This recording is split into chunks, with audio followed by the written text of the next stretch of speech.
Quel privilège d'être avec vous ce matin. Ça va bien? Oui. Super. J'aime beaucoup le thème de ce matin dans la louange. Merci Dominique. Le thème, c'est de croire. Mais aujourd'hui, je vais parler sur croix. C-R-O-I avec un accent T. Il n'y a pas d'accent, là, mais je sais quand même épeler quand même. Et puis, ce que j'ai fait aujourd'hui, parce que moi, je suis un coach, alors je pourvois tout le temps des ressources pour les gens. Si vous prenez une petite photo du code QR qui est là, puis il va en avoir un petit peu parce que je ne pouvais pas le fitter plus bas, vous allez avoir les notes avec les questions que je vais vous demander. Alors, pour être capable d'approfondir le message. Salut Jérémy, je suis tellement contente de te voir. Moi, j'ai gardé Jérémy quand il avait genre 5 ans. Je capote Bérette, c'est tellement le fun. Je suis contente, on parle de la croissance, je suis contente que tu as grandi, Jérémy. Je suis contente que tu n'es pas, je l'ai gardé il y avait 5 ans, je suis contente que tu as grandi. C'est beau de voir avec ta femme ton enfant, c'est vraiment... Les cheveux, ils n'ont pas poussé? Je pense que c'est volontaire. C'est volontaire. Bien, aujourd'hui, j'aimerais vous partager quelques photos parce que moi, j'ai 3 enfants. Samira qui est là ici avec nous. Samira qui c'est ma fille. Tout le monde sait que c'est ma fille. En fait, de dos, tout le monde pense que elle est moi. Fait que si je dois manquer l'église, parce que ces temps-ci, je prêche beaucoup dans d'autres églises, je l'envoie à l'église, elle se met en avant, elle loue le Seigneur, puis tout le monde pense que c'est moi. Littéralement. Alors, Samira, elle a 21 ans. Et puis, Elliot, je ne sais pas pourquoi je le regarde pour confirmer, comme si j'avais besoin de son aide, là. Mais oui, je connais ton âge, chérie. Mon fils Elliot a 18 ans et Emmanuel a 15 ans. Et je vais vous montrer quelques photos d'Elliot parce que quand ton bébé tourne 18 ans, c'est quelque chose. Alors, voici Elliot alors qu'il avait 3 jours. Vous pouvez mettre les photos une après l'autre, là. Ça, c'est comme son Zoolander look. Comme ça, super beau. Elliot a sa dédicace. Je vais continuer avec les photos. OK, ça, y est-tu beau? On fait-tu des beaux enfants ou quoi? Moi, les gens m'arrêtaient dans la rue et disaient, « Madame, votre fils devrait être un modèle. » Je le sais, mais j'ai pas le temps pour ça, mais il est beau. Oui, Elliot, peut-être 3 ans, peut continuer. Ah là, tu vois que ses traits commencent à changer, il évolue. Là, c'est en première ligue de baseball. Là, c'est plus pré-ado. On peut continuer. Là, c'est pré-ado. Là, c'était comme une cérémonie spéciale. Il ne s'habille pas de même normal, là. Mais c'est juste une photo. Et là, mon garçon de 18 ans, ça, c'est ma fille Emmanuel qui est là. Mon mari Pascal et Elliot et Samira. Alors, c'est drôle. Je voulais vous montrer les photos. Bien, premièrement parce que je suis une maman puis je suis fiable. Je ne peux pas m'empêcher. OK? C'est ça que ça fait, les mamans. Mais aussi pour vous montrer l'évolution d'un être. C'est incroyable quand on est maman, on voit nos enfants, puis ils sont tellement petits, tellement dépendants, puis on a misère à imaginer qu'un jour, ce petit être-là va devenir un homme. C'est vrai, hein? Et puis quand il est rendu à ce niveau-là, tu te dis, wow, il y a vraiment eu de l'évolution, il y a eu du chemin. Et puis je me dis, la vie est bien faite parce que le Seigneur a fait qu'on est capable de voir visuellement la croissance physique. Mais alors que je priais puis je réfléchissais, j'ai dit, comment est-ce qu'on mesure notre croissance spirituelle? Est-ce qu'il y a des signes, des marqueurs qui font qu'on sait si on grandit ou non? Parce que je peux être sûre que si après 20 ans, Jérémy il serait de la même grandeur que la dernière fois que je l'ai vu, il y aurait eu plusieurs rendez-vous chez le médecin. Il a dit, OK, c'est pas normal, il faut qu'il y ait de la croissance. On s'entend? La croissance, ça fait partie de la vie. Et quand on est en santé, on grandit. Alors, comment est-ce qu'on fait pour savoir si nous, en tant qu'enfants de Dieu, on grandit? Je vais vous donner des indicateurs qui fitent avec le mot « croix ». C, c'est pour compréhension. R, c'est pour relation. O, c'est pour obéissance. I, c'est pour intimité. Et T, c'est pour ténacité. Alors, vous êtes prêts? Super. Dans Matthieu 13, verset 8, Jésus raconte la parabole du semeur ici, et il dit, Jésus est tellement intelligent, il dit, un semeur sortit pour semer. Oui, C'est merveilleux. Alors, il répandit sa semence et ses grains tombèrent au bord du chemin. Les oiseaux vinrent et les mangèrent. Alors, je ne vais pas lire toute la parabole. Plusieurs d'entre vous la connaissez. Mais l'idée, c'est que lorsque Jésus parle des semences qui sont mises sur le bord du chemin, ça représente des vérités, des principes bibliques qu'on n'a pas compris encore. Alors, en Matthieu 3, verset 19, on nous dit « Chaque fois que quelqu'un entend le message par rapport au royaume et ne le comprend pas, le diable vient enlever ce qui a été semé dans son cœur. Tel est celui qui a reçu la semence au bord du chemin. » Moi, je n'ai pas grandi dans l'Église, je n'ai pas grandi avec une famille qui était chrétienne et tout ça. Et lorsque j'ai connu Jésus, c'était à un camp d'enfants que j'ai été invitée et j'ai continué. Moi, j'ai grandi à La Chute, si quelqu'un connaît La Chute. J'ai continué à aller à l'Église seule. Dans le fond, j'avais 12 ans et je marchais des fois 1 heure dans le froid, là, à moins 30, pour être capable, pas seulement d'aller à l'Église le dimanche, mais pour aller tourner les acétates le mercredi pendant la pratique de musique. Je suis vieille de même, oui. Juste pour aider les musiciens, mais moi, parce que j'aimais tellement la maison de Dieu. Et un jour, j'ai entendu cette chanson-là qui dit, c'est une vieille chanson, là, mais c'est « Merveilleux, merveilleux, Jésus est pour moi, conseiller tout-puissant, prince de la paix », oui. Mais moi, pendant des années, j'étais sûre que ça disait « Prince des lapins ». Puis moi, je chantais Prince. Puis là, j'enseignais à l'école du dimanche. Puis je trouvais ça cute. Puis les enfants tripaient là-dessus. J'ai jamais entendu ça de ma vie. Prince des lapins. Là, j'étais là. Merveilleux, merveilleux, Jésus est pour moi. Conseiller tout-puissant, prince des lapins. Puis j'ai comme pas catché que ça faisait pas de sens parce que j'ai pas été élevée dans la foi. Puis tu sais, Jésus est prince de tout. Pourquoi pas des lapins? Tu sais, je veux dire... C'est comme maître de la création, il a tout créé. Moi, j'étais comme, je me m'ostine pas avec la parole, tu sais. Mais c'est vraiment... Puis, pendant des années, j'ai chanté ça, puis c'était cute, OK? J'ai trouvé ça cute. Puis un jour, à un moment donné, j'ai cliqué, parce que aussi, les gens chantaient plus ça, cette chanson-là non plus. À un moment donné, j'étais allée, puis les gens l'ont chanté, puis c'était Prince de la paix. Puis là, je l'ai vu sur l'acétate. Je n'étais pas si vieille que ça, mais... Honnêtement, pas mal trop vieille que je n'ai pas catché quelqu'un qui a fait une maîtrise en théologie. C'était pas normal, mon affaire. Fait que là, je dis, merveilleux, prince des lapins. Là, je regarde, c'était prince de la paix, puis là, je dis, OK, non, là, il y a quelque chose que je n'ai pas compris. Parce que prince des lapins, c'était cute.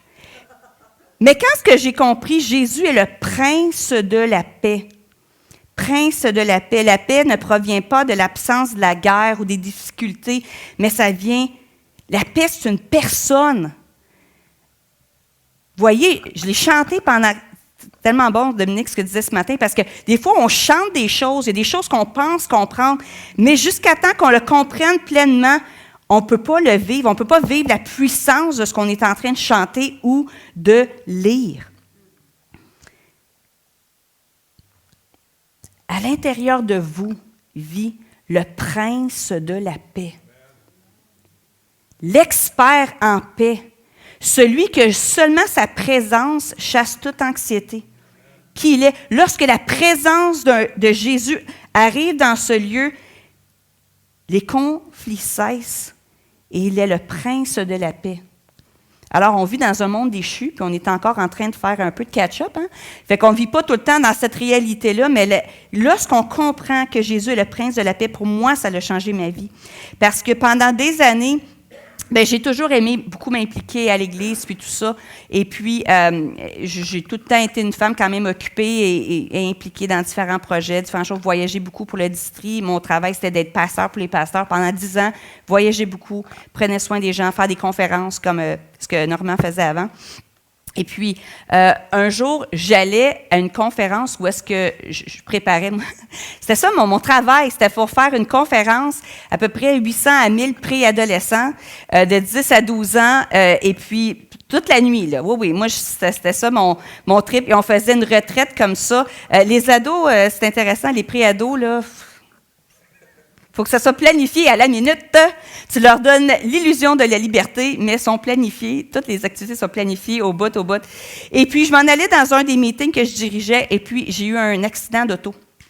Où est-ce que, c'est pas un gros accident, honnêtement, mais comment j'étais positionnée dans l'auto, tout mon corps a shifté, où est-ce que même, je n'étais pas capable de fermer ma mâchoire pendant longtemps, j'avais de la misère à mastiquer parce que tout avait shifté un petit peu. Et puis, c'était un temps où est-ce que c'était tellement difficile, c'était douloureux physiquement, mais il y a été des semaines, même des mois, où est-ce que je n'avais même pas la force de lire ma Bible. La seule chose que je pouvais faire, c'était tenir ma Bible dans mes mains, et plaider le sang de Jésus sur moi. Il dit, Seigneur, j'ai rien à donner. Je plaide le sang de Jésus sur moi. C'est la seule affaire. Je ne faisais aucune autre prière que plaider le sang de Jésus sur moi. Parce que mon corps était complètement brisé. Puis je n'étais plus capable de rien faire. J'étais à peine si j'étais capable de faire de la nourriture pour mes enfants, m'occuper de mes enfants. C'était vraiment une période difficile. Et c'est à ce moment-là que j'ai compris qui était le prince de la paix, à un niveau tellement plus profond que je n'étais pas vraiment consciente avant, parce que j'avais besoin du prince de paix. Puis c'est à ce moment-là que j'ai compris que même si je ne serais plus jamais capable de prêcher un sermon, et capable de chanter, si je ne serais plus jamais capable d'être un pasteur, ou peu importe, là, il n'y a rien que je peux ajouter ou enlever à l'œuvre de la croix. Mais des fois, on le sait ça, mais on ne le sait pas. On le sait, mais on ne le comprend pas jusqu'à temps qu'on n'est pas capable de rien faire. Puis on dit, Seigneur, est-ce que tu m'aimes encore? Puis on sait qu'il nous aime, mais vous comprenez ce que je veux dire, là? À un niveau plus profond. Dans Sophonie 3, verset 17 aussi, c'est un passage qui m'a beaucoup parlé pendant cette saison-là, qui a dit « Car l'Éternel, ton Dieu, est au milieu de toi comme un guerrier qui te sauve. Il sera transporté de joie à ton sujet. Il te renouvelle dans son amour pour toi. Oui, il sera dans l'allégresse à ton sujet et il poussera des cris de joie. » Et j'aime beaucoup quand ça dit il te calmera, il te renouvellera de son amour. L'image, c'est vraiment comme d'une maman qui tient son bébé, qui fait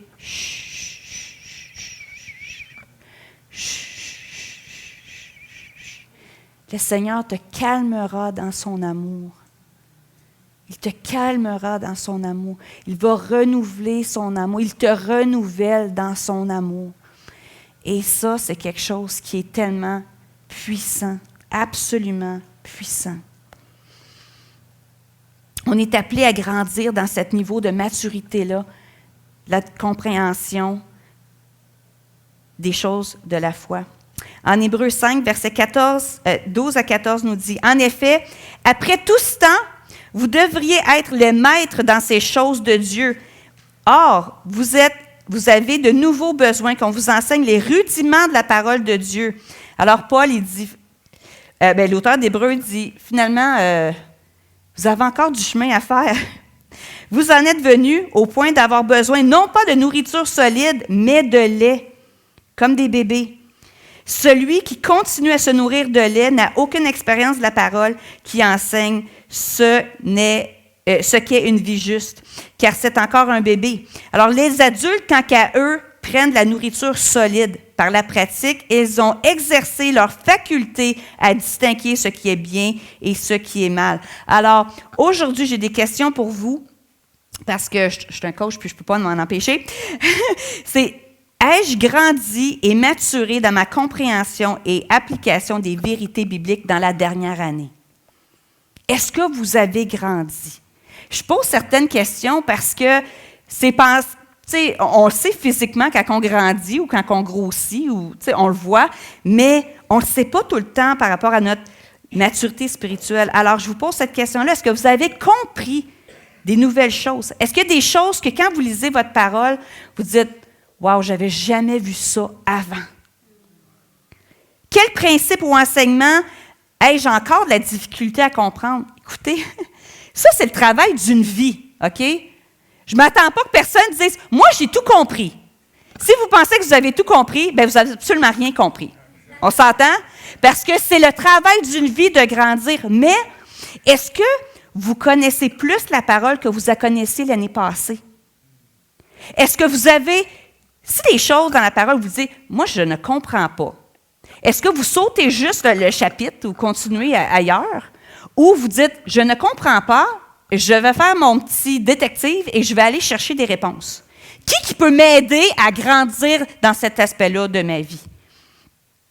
Parce qu'on a toujours le choix, quand il y a des vérités bibliques, ou même un sermon qui est prêché, puis qu'on dit, écoute, moi, j'ai absolument rien compris, ou je comprends en théorie, mais en pratique, je ne sais pas ça a l'air de quoi. Puis on ne pose pas la question, on continue, mais on ne grandit pas. Sachez que les questions, c'est bon.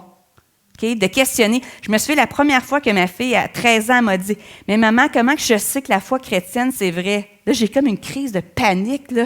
En tant que mère, j'étais comme « Oh non, Seigneur! Ne fais pas que mon enfant se perde! » Puis là, c'était comme le Seigneur dit « Calme tes nerfs, là. » Okay? Puis il m'a dit ça ici, il dit « Caroline, chaque question sont une invitation à une conversation plus profonde. » Fait que si vous avez des questions, si vos enfants, vos petits-enfants, ils ont des questions, c'est bon, ça. Parce que des questions, ça amène une conversation encore plus profonde. Puis on a eu plusieurs conversations avec ma fille, puis elle suit Jésus aujourd'hui.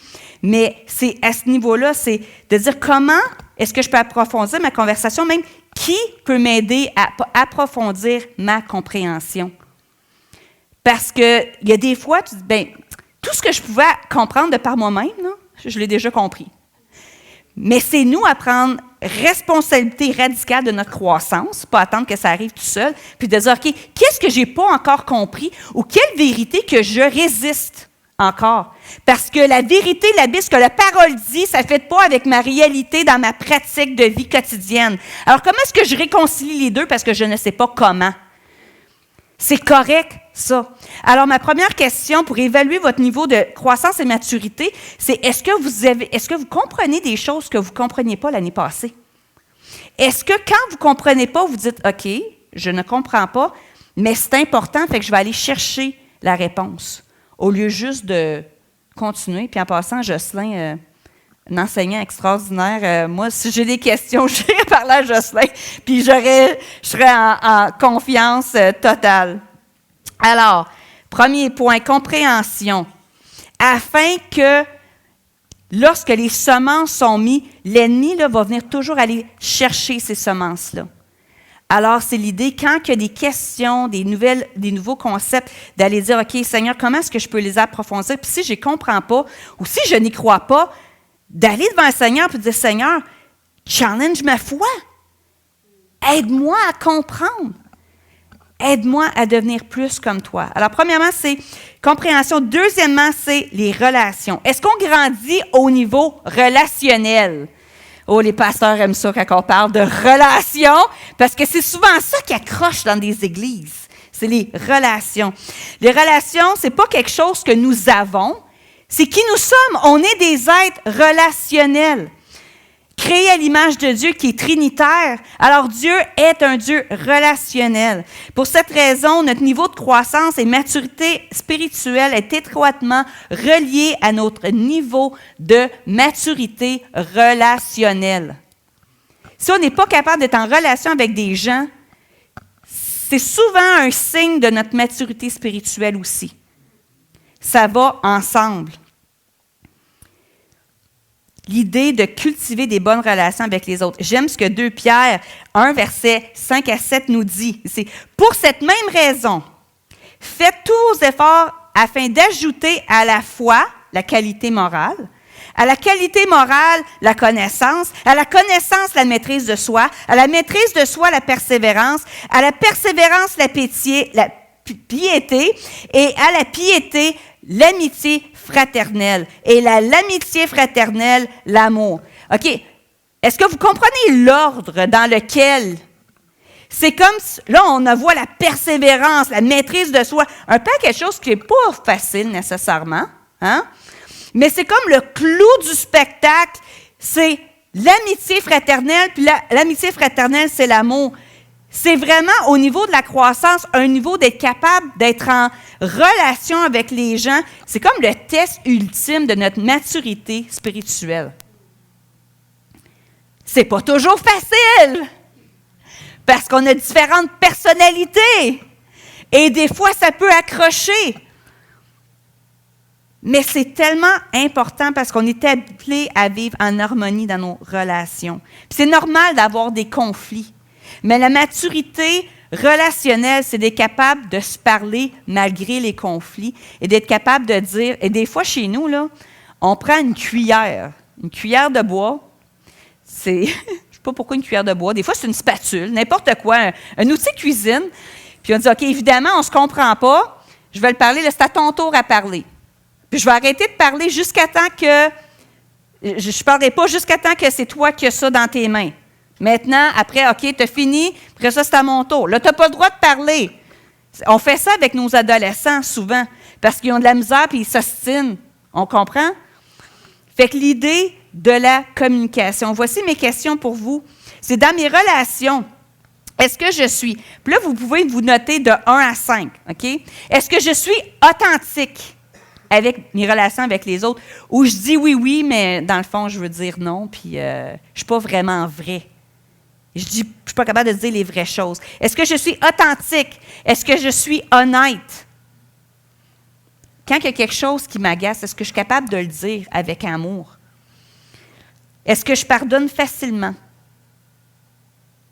Pensez, là, de 1 à 5. Est-ce que je pardonne facilement? Est-ce que je suis ouvert à l'autre? Qui ont peut-être des pensées différentes, des philosophies différentes, des personnalités différentes. Est-ce que je présume le meilleur de l'autre? Et ça, frères et sœurs, tellement de conflits dans la vie sont créés parce qu'on a des présuppositions. On a une partie de l'histoire, mais il nous manque un paquet d'informations. Puis nous, on pense avoir la réponse, fait qu'on remplit les informations. Puis finalement, ça n'a aucun rapport. Ça n'a aucun rapport. Puis une partie de la maturité spirituelle, c'est d'être capable d'arrêter de présumer ce que l'autre pense, ce que l'autre veut, ce que l'autre a dit, et d'aller vérifier nos présuppositions. Puis oui, ça prend plus de temps. Mais ça, c'est la maturité. Est-ce que vous êtes vite au jugement?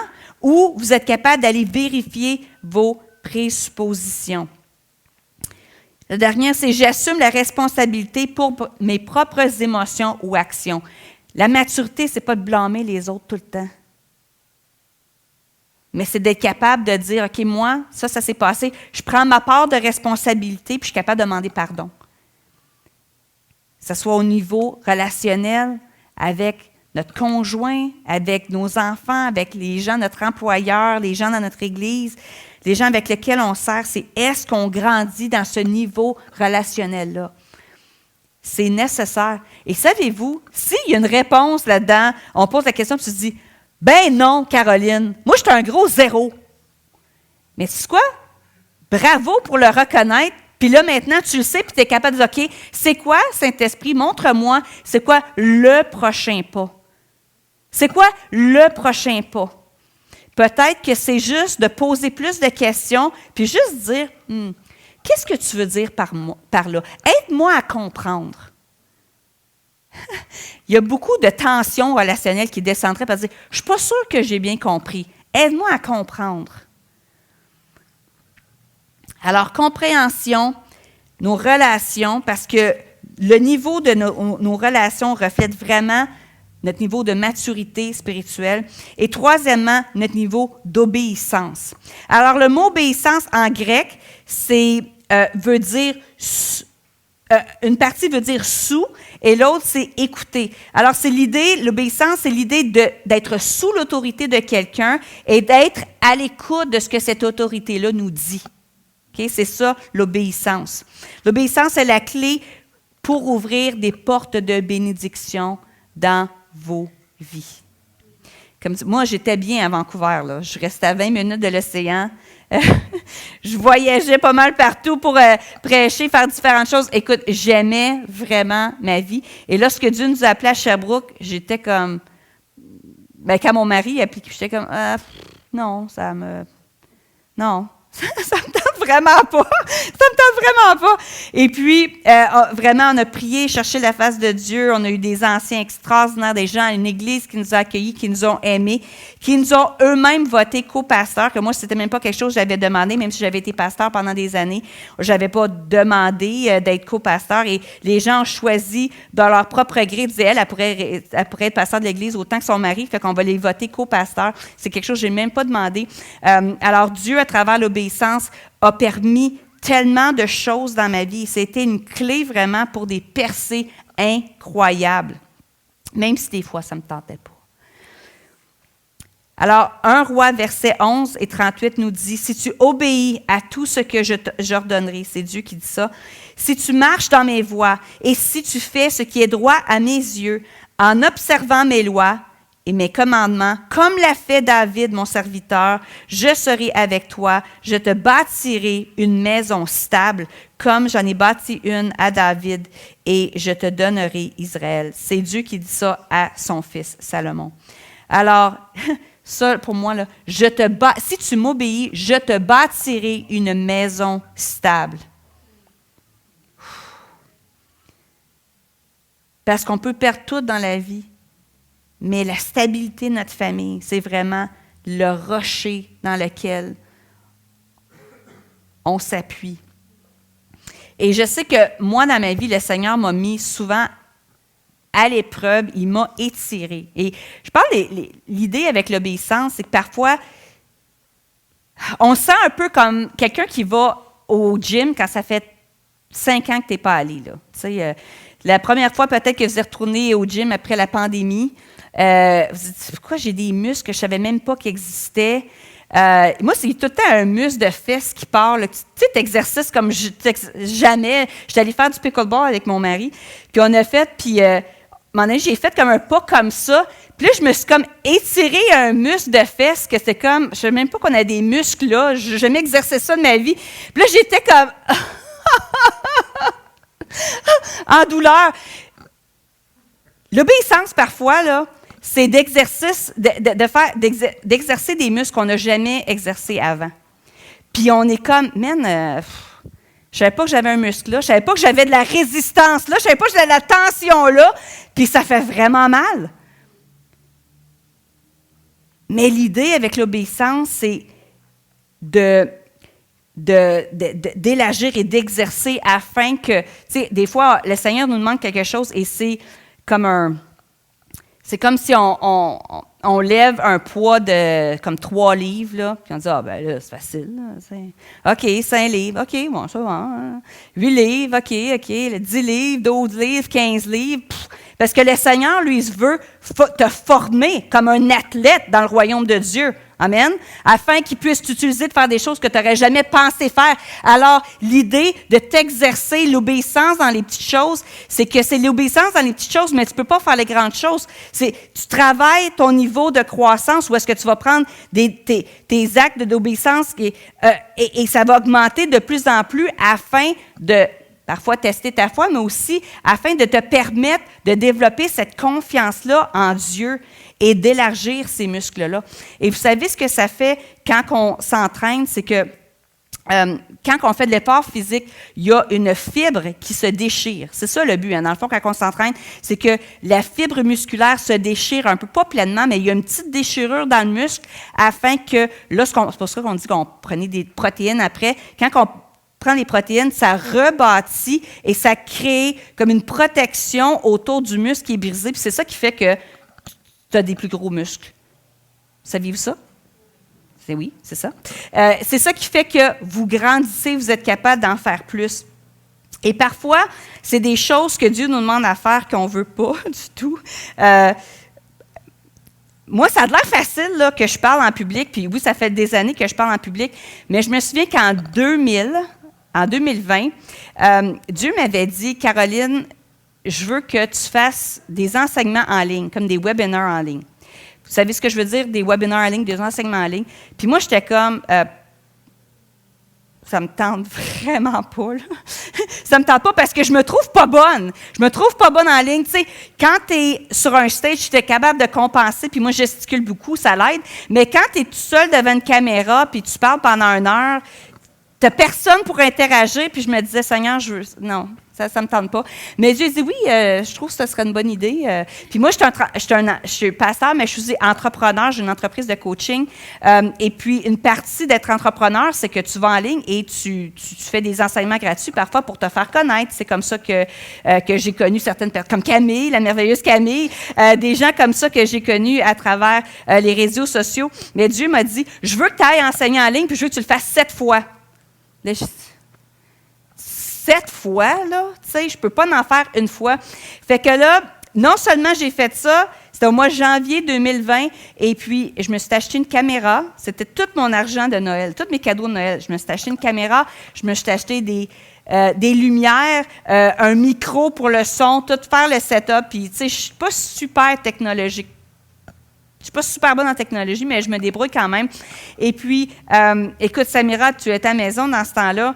Tu sais, je pleure en boule, là. Tu sais, une demi-heure avant. Je ne veux pas le faire. M'entends-tu? Ça ne me tente pas. Je veux pas. Je me trouve pas bonne là-dedans. Je me dis, il n'y a personne qui va venir. Pourquoi que les gens viendraient m'écouter? Ça ne me tente pas. Puis c'est pas comme tu es dans un contexte d'église. Là, je vous garde tout comme en otage. Je n'ai pas le choix de m'écouter. On comprend? Mais quand c'est en ligne, je veux pas être là, puis qu'il y ait une personne que je parle au... je sais pas.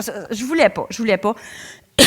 Mais je sentais vraiment que, Caroline, je veux que tu le fasses, puis tu vas le faire 7 fois. Fait que je l'ai fait 7 fois.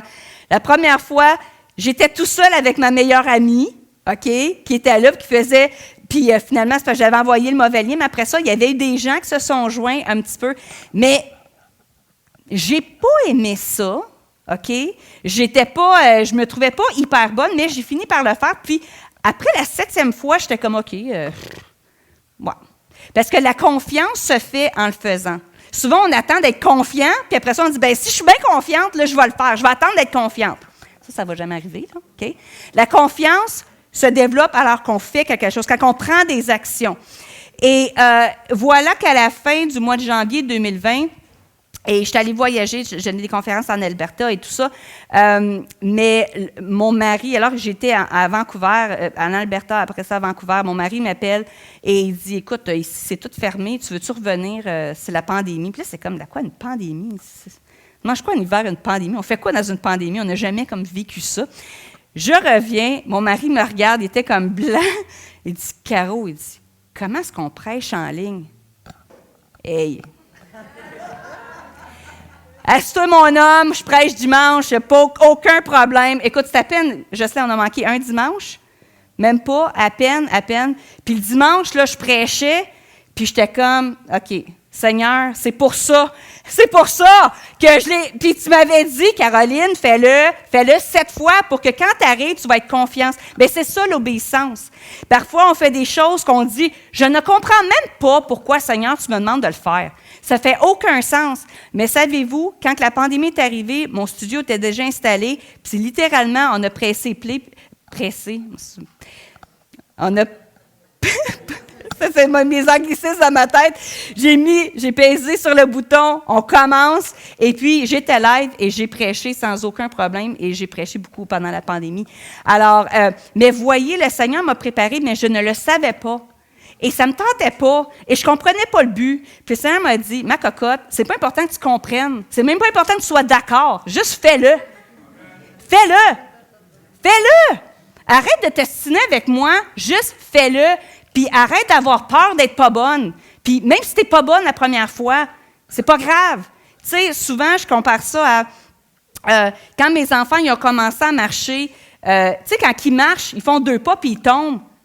Je dis-tu, hey, espèce de loser, viens donc me revoir quand tu es capable de courir. Tu sais, non. Tu sais, la maman, comme tu as marché, oh, mon enfant, c'est un génie, il a fait 2 pas, alléluia! Tu sais, on est tellement heureux. Ou si l'enfant dirait, ah ben là, j'ai fait 2 pas, je suis tombé, that's it. Moi, j'ai essayé de marcher, mais moi, je ne marche plus jamais de ma vie parce que, tu sais, ça ne sert à rien. J'ai essayé, j'ai failli. Mais est-ce qu'on est comme ça? Est-ce que Dieu nous demande même au niveau de partager notre foi, partager des talents, faire des choses qui nous étirent, puis on le fait un ou deux fois, puis on dit « Oh, finalement, c'est pas mon bag ». Quand que c'est pas le bag de... Ça demande de la pratique pour tout le monde, OK? D'exercer nos muscles. C'est ça. Est-ce que vous grandissez dans votre niveau d'obéissance? Et en fait, la prochaine étape, ça c'était fou parce que le Seigneur, au début de l'année passée, il m'a dit, là Caroline, j'aimerais ça que tu prépares un TED Talk. Un TED Talk, c'est comme un enseignement de 10-15 minutes où est-ce que tu parles sans notes. Mais moi, je ne parle pas sans notes. OK? Je suis capable d'improviser comme ça, mais devant des juges, que tu es timé avec un timer, puis tu as des juges qui t'évaluent comment tu respires, comment tout ça. Puis je sentais vraiment que le Seigneur me demandait pour devenir meilleur, de développer encore plus les talents de communicatrice. Et puis, là, j'ai dit, moi, Seigneur, je ne suis pas capable d'apprendre un texte par cœur. OK? Bien, je l'ai fait. Je l'ai fait, puis j'ai appris un texte par cœur. C'était 10 pages par cœur que j'ai écrit en anglais. Et puis moi, je suis souvent mes notes quand même, là. J'étais capable de le faire, mais c'était hyper confortable. Et des fois, j'ai pleuré. Et des fois, je me dis, pourquoi je ne fais pas quelque chose que je suis juste bonne naturellement? Pourquoi est-ce que je fais des choses qui m'étirent tellement? Mais j'ai été capable, le mois d'octobre passé, je suis allée à San Diego pour filmer ce TED Talk-là avec des juges, OK, avec un countdown de 10 minutes après ça qui allait. Puis c'est comme si c'était pas fini de flush, là. C'est fini. Il y a comme une grosse trappe qui s'en va dans l'éternité, là. T'as fini, là, après, là. Puis, non seulement ça finit que je savais pas, mais ils ont fait un concours, puis je suis tombée dans leur top 4 speakers, là, communicatrices. Puis là, j'étais là, écoute, Seigneur, ça n'a pas de bon sens. Moi, je ne parle pas super, je suis capable de prêcher, mais ce genre de talk structuré-là, ce n'est pas quelque chose que je fais. Puis là, le Seigneur m'a dit, arrête de dire que tu ne le fais pas, parce que tu le fais. Arrête de dire que tu ne le fais pas. Je t'ai appelé à le faire, tu as grandi, c'est pas que c'était facile, mais c'est ça que tu le fais. Alors, certains d'entre vous, Dieu vous appelle à certaines choses à grandir. Il faut juste vous grandir dans vos habiletés parfois, mais des fois dans l'assurance que si Dieu m'a demandé de le faire, même si je ne comprends pas, il y a une raison. Il me prépare. Il me prépare. Amen. Alors, est-ce que vous grandissez dans votre niveau d'obéissance? Ma question pour vous ce matin, et les questions sont sur l'écran ici, c'est quelle est la dernière fois que je suis sortie de ma zone de confort? C'est quand la dernière fois que j'ai fait quelque chose qui ne me tentait pas, pantoute, j'avais zéro confiance, mais que je l'ai fait de toute manière. Comment je suis sortie de ma zone de confort pour obéir à Dieu cette année? Cette année. Puis si vous dites, bien, je pense pas que j'ai rien fait, demandez à Dieu maintenant. Lui, il a plein d'idées, là. Il a plein d'idées pour vous aider à prendre ce prochain pas-là de foi. Mais alors qu'il vous parle, il faut avoir un cœur disposé à obéir. Disposé à ce que ça ne soit pas parfait la première, deuxième, troisième, quatrième fois. Puis c'est correct que ça ne soit pas parfait non plus, parce qu'on apprend et on bâtit ces muscles-là d'obéissance. Ma question pour toi aujourd'hui, c'est quel est ton prochain pas d'obéissance? Et là, on ne parle pas de la destination, là, on parle du un pas. C'est un pas à la fois. Une victoire en tant que victoire.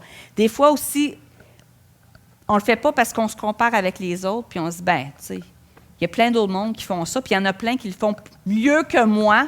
Alors pourquoi je m'humilierais à le faire moins que l'autre personne? On manque tellement le point. Quand on fait ça, on n'a tellement pas compris comment Dieu pense. Comment que chacun d'entre nous, quand on ferait le pas d'obéissance que lui nous demande à faire, il est tellement content. Il est tellement heureux. Mon fils, Emmanuel, a 15 ans, et lui, c'est mon casse-cou, là. Mon cœur a failli arrêter plusieurs fois avec lui. Emmanuel, c'est du genre à sauter du toit de la maison, d'aller faire du zipline sur Montréal. par-dessus Montréal, puis il est vraiment... Puis là, il fait des cours de trampoline, puis là, il a fait un double flip, qui est un flip par en arrière, mais double, puis il a retourné. Puis pour lui, c'était une grosse étape. Mais pendant l'année qu'il développait ça, pendant l'année, il s'est fait mal au cou. Il était il était tombé sur son cou, puis il avait mal, puis il avait dit « Maman, j'ai perdu ma confiance. J'ai perdu mon mojo », qu'il appelle. Puis là, il dit « Là, faut que je retrouve mon mojo, ma confiance. » J'ai dit « Ben, OK, qu'est-ce que tu vas faire? Comment est-ce que Dieu va t'aider avec ça? » Mais il dit « Moi, ce que je dis, c'est... » Là, il dit en anglais, mais il dit « Shut up, brain. Shut up, brain. Shut up, brain. » Il dit « Je dis à ma tête de se taire, tais-toi, cerveau, tais-toi, cerveau, tais-toi, cerveau. » Puis là, je le fais. Tais-toi, cerveau, tais-toi, cerveau. Là, je le fais. Puis il le fait. Je dis, ben là, il faut quand même que ton cerveau marche un peu parce qu'il faut que tu sois sûr que tu sois conscient que tu ne sautes pas dans le vide, là. Tu sais, mais, puis c'est ça, c'est vraiment ça, son niveau. Pour lui, c'était ça, le niveau pour faire son premier pas, son prochain pas, dans lequel il avait peur. Alors, pour vous, quelle est la prochaine chose que Dieu vous demande, dans le fond, d'approfondir à travers la compréhension? On a parlé des relations aussi, on a parlé de l'obéissance. Et maintenant, quatrièmement, on parle de l'intimité. Est-ce qu'on grandit dans notre intimité avec Dieu? Psaume 27, verset 4 nous dit, « Je demande à l'Éternel une chose que je désire ardemment. Je voudrais habiter toute ma vie dans la maison de l'Éternel pour contempler la magnificence de son nom. » Vous savez, l'intimité avec Dieu, c'est un jardin à cultiver. C'est une source de puissance. C'est qu'est-ce qui nous garde ancrés dans l'épreuve. Et des fois, on raconte des histoires de « il y a 20 ans ». Mais j'aime ça quand on raconte des histoires de « il y a 3 mois », pour dire que c'est encore quelque chose qu'on travaille dans nos vies. Alors, il y a, Pascal et moi, mon mari, on a célébré nos 25 ans de mariage. On est allés dans une retraite de couple. C'était super. L'Église nous a fêtés. C'était très bien. Et puis, pendant qu'on était en retraite de couple, je me suis fait hacker mon compte Facebook. Et puis, ça a l'air de rien, mais pensez à Camille qui se ferait hacker ton compte Instagram où est-ce que tous tes clients sont là. C'est comme si quelqu'un serait rentré dans mon entreprise puis il m'aurait tout volé ma base de données puis toute ma connexion avec mes clients. OK? Juste pour donner le contexte. Alors, oui, sentirais-tu bien? Là? Non, ça serait... Qu'est-ce qui se passe? Qu'est-ce qui se passe? Ça s'était passé pendant qu'on était en retraite de couple. Alors, j'essaie de me concentrer sur mon mari, mais tout ça se passait en même temps. Alors que on est de retour, il y a plein de choses. Ma carte de crédit s'est faite hacker. Il y a quelqu'un qui avait hacké ma carte de crédit pour être capable de promouvoir des brassières sur Instagram. Puis là, tu as des photos à ton nom, pasteur, coach, Caroline Durocher. C'est merveilleux. Tu sais, c'est vraiment là... c'est vraiment ça que tu veux pour ton image publique ministère. Là, la personne a ça, mais là, j'étais comme, ils vont s'envoyer de la cochonnerie à tous les contacts, tous mes clients. Écoute, là, ma tête va là, puis oui, c'est très... c'était toute une épreuve. Et puis, alors qu'on est retourné à la maison, Pascal puis moi, on s'est rendu compte qu'il y avait de l'eau qui coulait de notre garage. La pompe à piscine, elle a explosé, puis ça faisait des jours que ça... partout. Fait que tout ce qui était dans tous les articles de sport des enfants, tout ce que vous pouvez imaginer dans le garage était inondé complètement. Ma belle-mère regardait, mes gars sont vus quand même, ma belle-mère était là, mais tu sais, elle ne va pas nécessairement dans le garage, ma belle-mère. Hein? Fait que tout était inondé et sur le bord de regeler, hein? C'est le fun, dégeler des choses comme ça. Tout est arrivé dans cette même semaine-là. Notre téléphone a été coupé, ne marchait pas. Je me suis fait voler mon téléphone cellulaire aussi. Et puis, mon père m'a appelé en revenant et puis de nos vacances, puis il m'a appris qu'il avait un cancer, puis qu'il n'allait pas se faire opérer. Tu sais, il dit, Caroline, j'ai un cancer des ganglions. Tu sais, ils m'ont dit qu'il fallait que je fasse la radio, puis 2 rounds de chimio. Je ne ferai pas ça à l'âge que j'ai là. Finalement, mon père vit toujours. Il a eu besoin d'une série de radios qu'il a fait. Merci Seigneur, et il n'y a pas besoin de chimio. Mais dans ce temps-là, je ne le savais pas, OK? Fait que ça faisait beaucoup. Et puis, beaucoup d'émotions, beaucoup de mes clients qui m'appellent, puis qui me connectent, puis ils disent, là, je ne pouvais pas changer toutes mes passwords parce que toutes les confirmations allaient sur mon téléphone. Tu sais, je me fais hacker, toutes les confirmations vont sur mon téléphone, j'ai pas mon téléphone! Ça marche pas, mon affaire! Et le téléphone de la maison ne marchait pas. Et quand on arrive, en plus, le samedi, en train de tout nettoyer le garage, essayer de régler tous ces problèmes-là, je finis de parler à mon père. Notre chien se fait arroser par une moufette. Mais là, je pars à rire. Mon mari puis moi, non, mais tu sais, c'est parce que ça pue. Puis là, Pascal, écoute, il aime son chien presque égal à moi, là. Tu sais, je veux dire, il m'aime, là, mais son Nala, écoute, là, il aime son chien comme ça, n'a pas de bon sens. Lui, elle se fait arroser par une moufette, il ne pense pas de la laisser dehors. Il l'amène partout dans la maison, elle se frotte partout, ses divans. Puis si vous n'avez jamais expérimenté ça reste dans ta maison pendant des mois. Elle commence, ça s'est passé en fin octobre, elle commence à moins sentir la moufette. Là, elle ne sent plus vraiment, là. Mais écoute, la maison sentait la moufette partout, dégueulasse, tellement intense. Puis ça s'est passé tout ça là, dans comme 5 ou 6 jours. Maintenant, j'étais là, ça va faire! Là, je suis allée!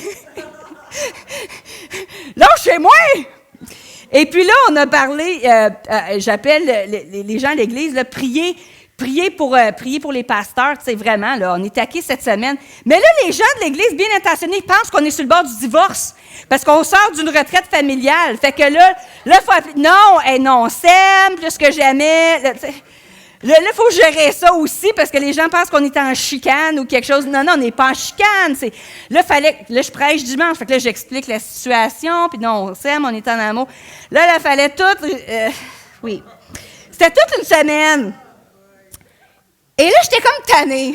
Ça va faire. Et voici,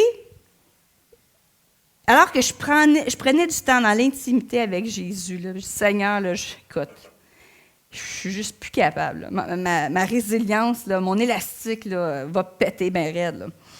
Et voici ce que j'ai entendu, c'est quelle conversation est-ce que je peux avoir avec Dieu dans ce moment-là que je n'aurais pas dans une autre situation?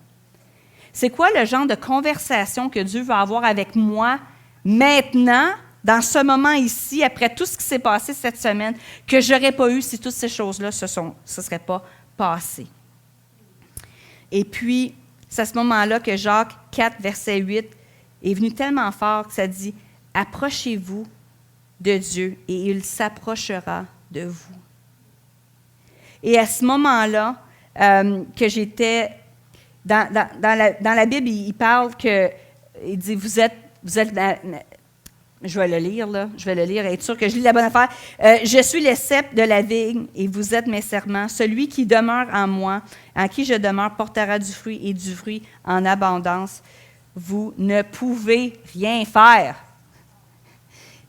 On comprend que mon niveau de compréhension de la parole, c'est vraiment approfondi. Il n'y a rien que tu peux faire. Il n'y a rien que tu peux faire. Tu peux juste venir à moi. Et la seule chose que je me trouvais, c'est que j'étais à genoux dans ma chambre, puis je chantais ce vieux cantique qui dit « J'ai soif de ta présence, divin chef de ma foi, dans ma faiblesse immense, que ferais-je sans toi? Chaque jour, à chaque heure, j'ai besoin de toi. Viens Jésus et demeure auprès de moi. »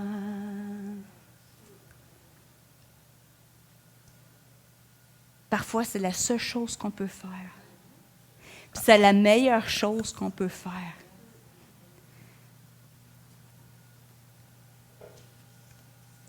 La question pour vous, c'est comment ai-je grandi, comment avez-vous grandi dans votre relation avec Dieu au cours de la dernière année? Quelles actions concrètes, puis là c'est pour vous de vous poser cette question-là, quelles actions concrètes puis-je poser à moi-même pour approfondir mon intimité avec Dieu dans les prochaines semaines. Et pour certains d'entre vous, c'est seulement de prendre du temps dans la présence de Dieu ou d'aller dans la nature, d'aller prendre une marche, de dire, Seigneur, je peux faire tout ça sans toi, mais pourquoi est-ce que j'essaierais? À qui irai-je? Tu as les paroles de la vie éternelle. À qui d'autre irions-nous? C'est toi, Seigneur, qui as les paroles de la vie éternelle. Frères et sœurs, n'attendons pas d'avoir une semaine merdique. OK? Des fois, c'est dans ce temps-là qu'on se dit, « Oh Seigneur, je ne suis plus capable. » Oui, mais on est capable de le faire sans que toutes ces affaires-là arrivent. Hein? Amen? Mais des fois, il faut que des tragédies arrivent pour nous amener à ce point-là. Mais chaque moment, viens, Jésus, et demeure près de moi. L'intimité avec Dieu. Est-ce que vous connaissez votre papa plus aujourd'hui que vous le connaissez l'année passée? Est-ce que vous connaissez les pensées de votre papa envers vous, envers votre famille, vos enfants, envers votre église, votre ville, votre entreprise, que vous le connaissiez l'année passée? Encore là, si la réponse c'est « je pense pas », bien, c'est la première place à commencer. De dire « Seigneur, je viens, je reconnais que j'ai du chemin encore, j'ai besoin de grandir. Montre-moi mon premier pas. » On ne parle pas de courir, on ne parle pas de devenir des habitudes, de faire des habitudes parfaites. Là. C'est quoi mon premier pas? Parce que des fois, la seule chose qu'on a, c'est un premier pas. Puis il y a de la grâce à faire le premier pas. Quand on pense à toutes les choses qu'on aimerait changer dans nos vies, des fois, ça peut être, on se sent surchargé un peu. Mais c'est ce premier pas-là. Alors, et l'autre question, c'est quelle conversation puis-je tenir avec Dieu dans ces circonstances uniques? Quel genre de conversation que je peux avoir avec Dieu dans cette circonstance-là, que si je ne vivrais pas ça, je n'aurais pas ce genre de conversation avec Dieu. Ça, c'est riche. Parce que parfois, on va à travers certaines circonstances pour nous amener à un point de dépendance. Puis si on passe à côté, bien, on va avoir d'autres circonstances dans notre vie qui vont nous amener à un point de dépendance encore. Est-ce qu'on peut apprendre nos leçons?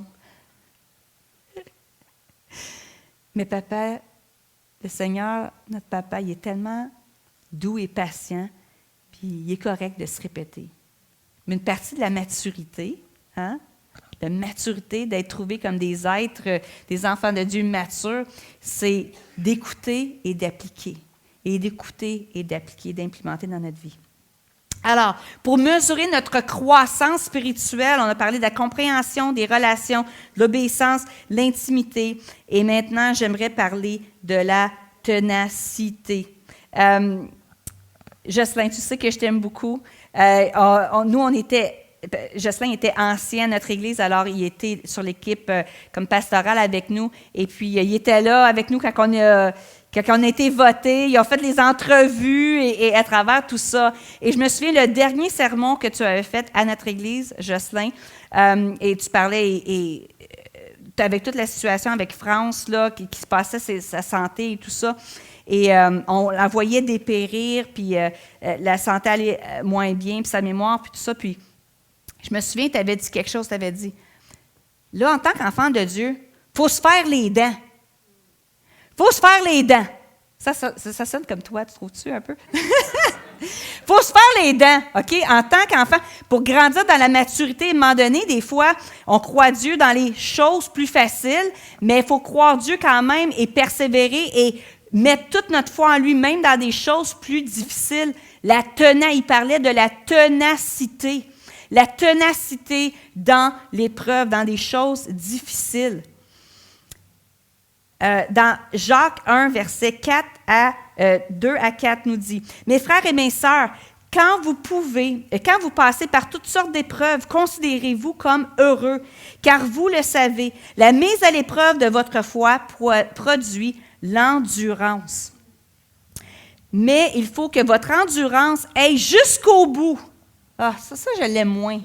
L'endurance, oui, mais l'endurance jusqu'au bout, qu'elle aille jusqu'au bout pour qu'elle peut faire ce que vous parveniez à, afin que vous puissiez parvenir à l'état d'adulte, maturité, et soyez plein de force, parce que le but, c'est qu'on soit des chrétiens matures, des enfants de Dieu matures et pleins de force, des hommes auxquels ne manque rien. Auxquels ne manque rien. L'idée de l'endurance, c'est rester fermement positionné, résolu à garder le territoire qui a été gagné. L'endurance, c'est de dire, moi, j'ai gagné ce territoire-là avec le Seigneur et je ne bouge pas. Peu importe les circonstances, je ne vais pas donner du terrain à l'ennemi, je ne vais pas reculer dans ma foi, je reste et même je continue à pousser les limites. C'est ça l'endurance.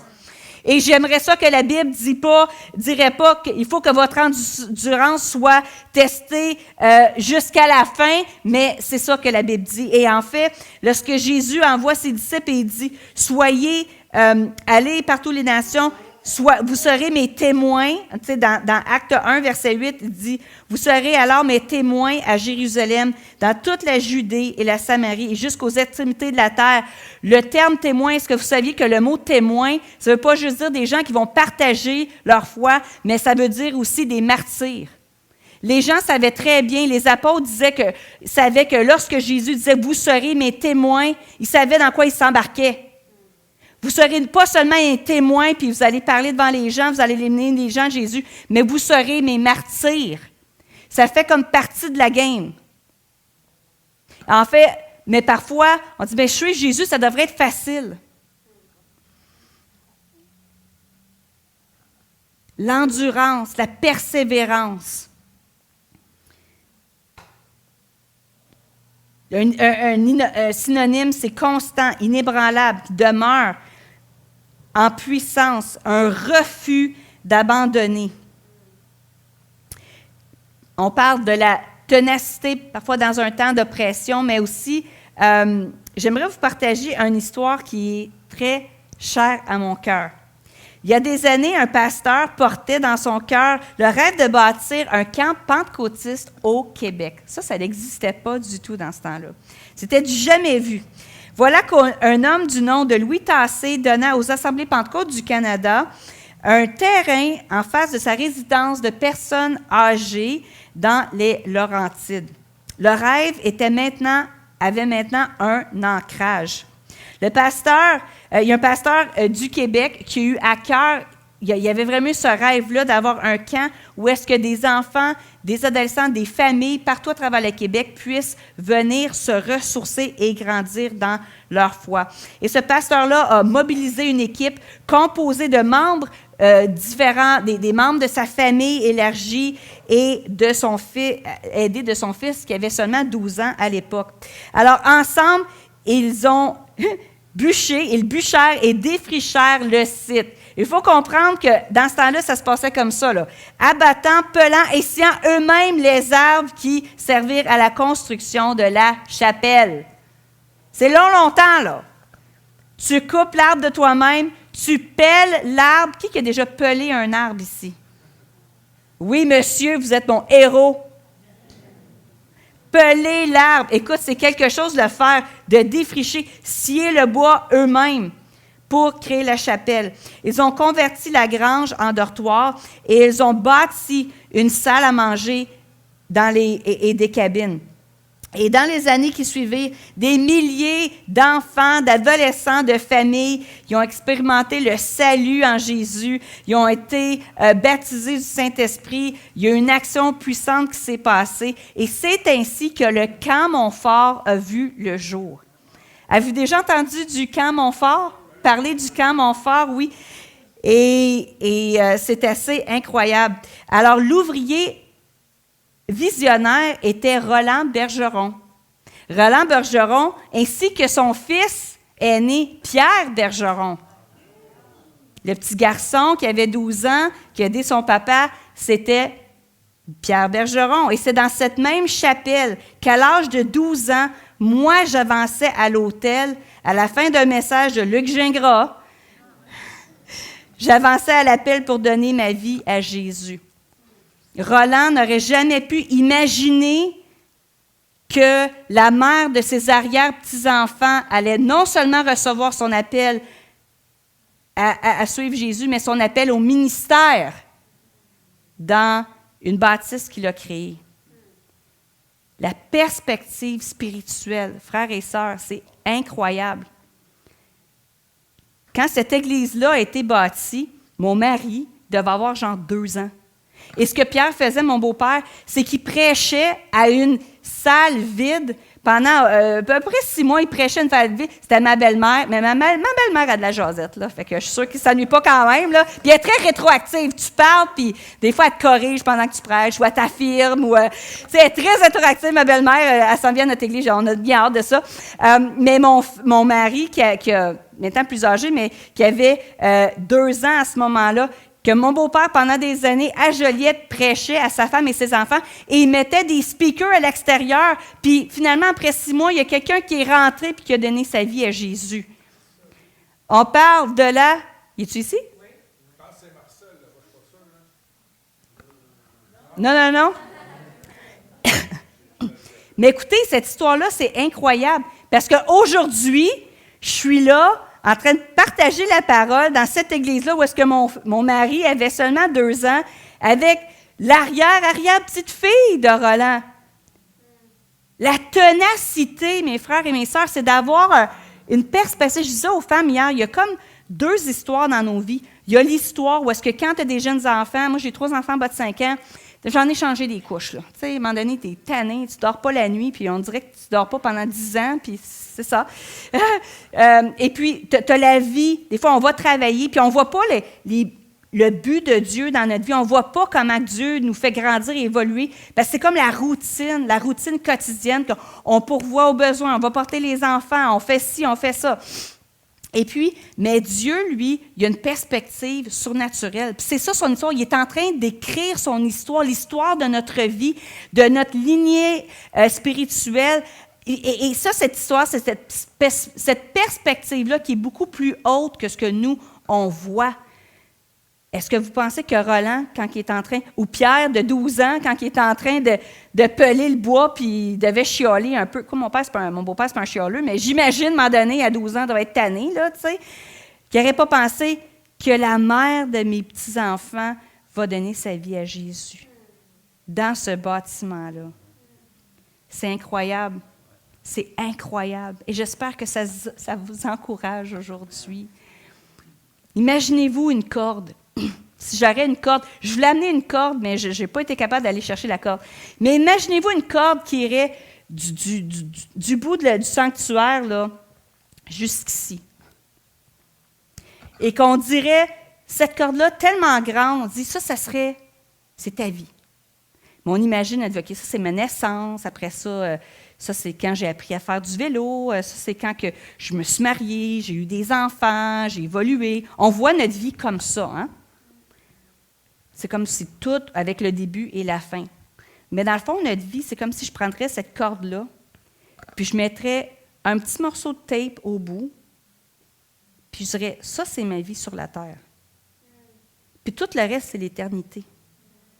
Mais pourtant, je vis toute ma vie comme si ça, là, c'était tout. Mais c'est tellement pas ça. C'est tellement pas ça. Puis des fois, ce petit bout-là a de l'air long et pas facile. Et nous amène des épreuves. Puis des fois, des choses qu'on dit, Seigneur, c'est plus que ce que j'aurais jamais pensé devoir vivre. Mais c'est tellement un petit bout comparé à l'éternité avec Christ. Alors, frères et sœurs, soyez persévérants et tenacieux dans la vie sur cette terre. Partagez, développez-vous, grandissez dans votre compréhension de Dieu, dans vos relations interpersonnelles, dans votre intimité, dans votre niveau d'obéissance. Grandissez parce que dans le fond, tout ce qu'on vit sur la terre, c'est, des fois on ne le sait pas, 20, 30, 60, peut-être même 100 ans qui nous est donné sur la terre. C'est comme une poussière comparée à l'éternité. Et si on n'a pas cette perspective-là, on va faire de notre réalité et de notre destinée juste ce qui se vit sur la terre. Car dans le fond, c'est une poussière. Puis de comprendre ça, de vivre avec cette perspective-là, ça nous permet de vivre comme des chrétiens matures. Matures. Prions ensemble.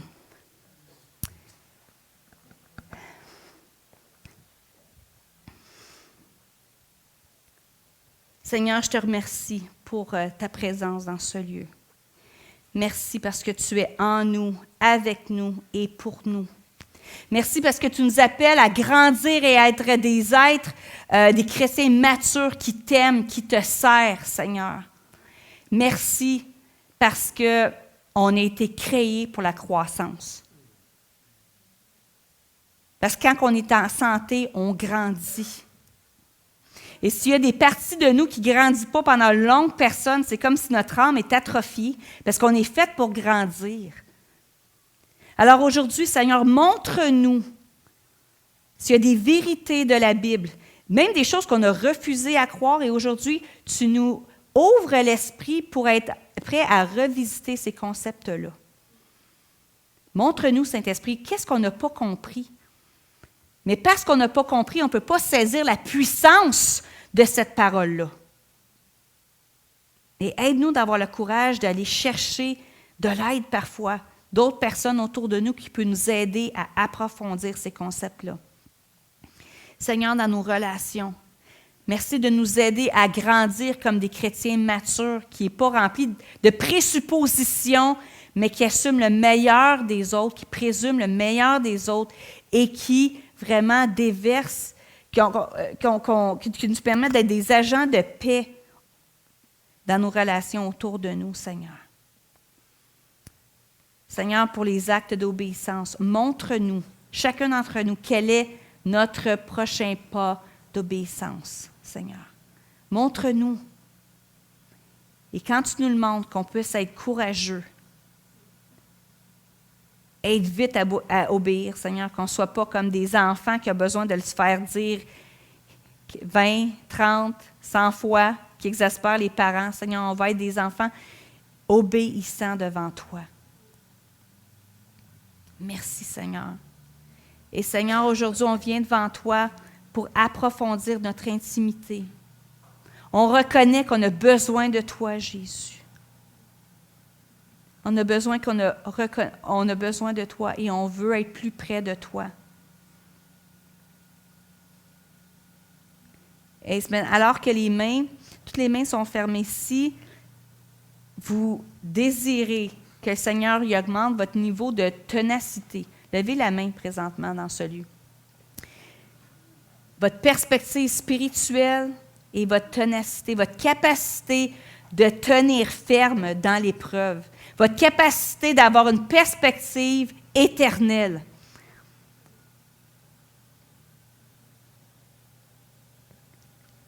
Seigneur, pour tous ceux qui ont la main levée, pour tous mes frères et mes sœurs, aujourd'hui, je te remercie parce que tu viens élever à l'intérieur d'eux un esprit de guerrier et de guerrière. Une perspective qui est surnaturelle et qui est éternelle aussi. Malgré les épreuves de la vie et parfois même la routine où est-ce qu'on peut perdre la perspective, Seigneur, tu nous donnes une capacité de voir ton œuvre, ce que tu fais non seulement à travers nous, mais à travers nos enfants, nos arrière-petits-enfants. Et nous déclarons qu'à travers de cette Église, il va y avoir des générations qui vont te suivre pour des générations à venir. Ou est-ce que c'est des gens des enfants et des petits-enfants qui vont surpasser leurs parents, leurs grands-parents dans leur onction, dans leur intimité avec toi, dans leur obéissance. Merci, Seigneur, pour cette ténacité-là. Et parfois, Seigneur, on sent qu'on est facile à être découragé. Mais aujourd'hui, Seigneur, tu donnes à chacun de tes enfants une infusion de courage. C'est ça l'encouragement, c'est de donner une infusion de courage, afin qu'on puisse se tenir ferme dans l'épreuve, se tenir ferme à travers toutes les choses qu'on peut passer à travers, en gardant cette perspective-là qui est éternelle. Merci, Seigneur. Parce que l'œuvre que tu fais en nous, alors qu'on grandit comme des enfants, pas seulement des enfants, mais ton épouse qui attend un sauveur qui revient bientôt, Seigneur. Merci de garder cette perspective-là dans notre esprit. Merci de nous aider à grandir, de nous étirer. Et Seigneur, si des fois l'étirement est inconfortable, qu'on peut se rappeler qu'on est comme... Ça fait partie de la croissance, de grandir. Seigneur, tu me montres l'image que quand mon garçon, il y a eu des périodes de croissance, des growth spurts qu'ils appellent, là, des moments où est-ce qu'il grandissait plus vite et parfois la nuit, il gémissait tellement qu'il avait mal aux articulations, qu'il avait mal aux jambes parce que ses os grandissaient, ses jambes grandissaient, mais ses muscles devaient suivre et ça, parfois, c'était douloureux. Et Seigneur, je ressens qu'il y a certaines personnes ici que pour eux, c'est comme ça, là. Ils ont des épreuves qui les forcent à grandir dans leur foi, dans leur obéissance, dans leur intimité, dans tout ça. Et parfois, c'est vraiment inconfortable. Seigneur, merci parce que tu viens dans ton amour. Tu viens donner un massage de cœur, un massage d'âme, Seigneur. Comme moi, j'ai fait un massage aux muscles de mon garçon pour aider aux muscles de s'étendre. Seigneur, tu viens ce matin et tu viens nous étirer, mais aussi, avec ton amour, nous mettre un onction, un onguent de guérison, de restauration, afin que notre croissance vienne, qu'on ne soit pas brisé à travers cette croissance-là, mais qu'on puisse être formé. Formé en toi. Formé pour toi, Seigneur.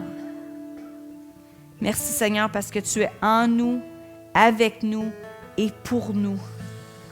Et aujourd'hui, on se lève comme des ambassadeurs de ta grâce, Seigneur, sachant que tu es Dieu qui peut tout.